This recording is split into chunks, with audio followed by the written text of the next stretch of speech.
ముద్దపప్పు అందరం చేస్తాము, కానీ ఇది ఒకసారి ముద్దపప్పు చూడండి.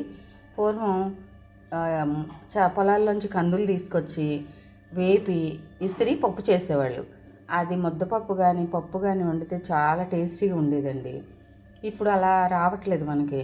ఇప్పుడు మనం షాప్ నుంచి తెచ్చిన పప్పుని ఏదో నీళ్ళు పోసేసి కుక్కర్లో పెట్టి తీసేస్తున్నాం. కానీ ఇప్పుడు ఇది చూడండి, లైట్గా నూనె వేసి వేపాను. వేపిన తర్వాత కుక్కర్లో పెట్టి 4 విజిల్స్ రానిచ్చాను. దాన్ని ఇప్పుడు చూడండి ఎలా చేస్తానో. ఇదిగోండి, 1 స్పూన్ నెయ్యి వేస్తున్నానండి.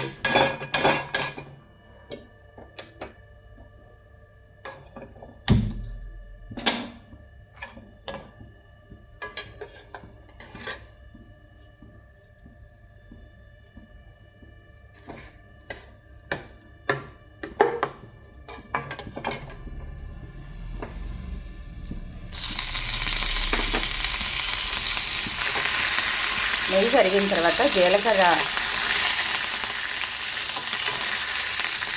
కరివేపాకు ఇలా చెట్పట్లు ఆడిన తర్వాత దానిలో వేసేస్తున్నానండి ముద్దపప్పులో.